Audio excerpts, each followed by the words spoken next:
Star director Shankar గురించి ప్రత్యేకంగా చెప్పాల్సిన అవసరం లేదు. పాన్ ఇండియా అనే పదం లేనివాడే ఆ రేంజ్ కంటెంట్తో సినిమాలు చేసి సెన్సేషన్ క్రియేట్ చేశాడు శంకర్. అసలు శంకర్ నుంచి ఓ సినిమా వస్తుందంటే ఇండియా వైడ్గా ఈగర్గా వెయిట్ చేస్తుంటారు. ప్రస్తుతం కూడా శంకర్ సినిమాల కోసం వెయిట్ చేస్తూనే ఉన్నారు. అది కూడా ఒకేసారి 2 భారీ పాన్ ఇండియా ప్రాజెక్ట్స్ చేస్తుండటంతో గేమ్ చేంజర్, ఇండియన్ పై ఎక్కడా లేని అంచనాలు ఉన్నాయి. కానీ ఈ సినిమాల షూటింగ్ మాత్రం కంప్లీట్ అవడం లేదు. ముఖ్యంగా గేమ్ చేంజర్ గత 2-3 ఏళ్లుగా షూటింగ్ జరుపుకుంటూనే ఉంది.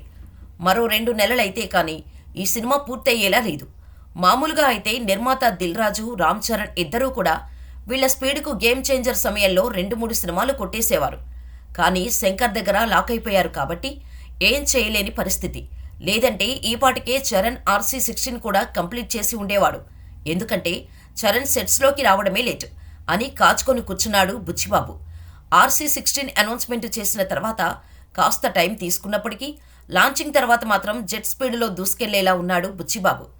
ఇప్పటికే రెహమాన్ చేత 3 సాంగ్స్ కొట్టించాడంటే మనోడు ఎంత స్పీడ్గా ఉన్నాడో అర్థం చేసుకోవచ్చు. కానీ శంకర్ మాత్రం గేమ్ చేంజర్ నుంచి ఒక్క పాటను రిలీజ్ చేయడానికే ఏళ్లకేళ్ల సమయాన్ని తీసుకున్నాడు. బుచ్చిబాబు మాత్రం RC16 మ్యూజిక్ విషయంలో చాలా స్పీడ్గా ఉన్నాడనే చెప్పాలి. అయితే శంకర్ ఒకేసారి 2 సినిమాలతో ఇరుక్కుపోవడమే ఈ ఆలస్యానికి కారణమైందని చెప్పాలి.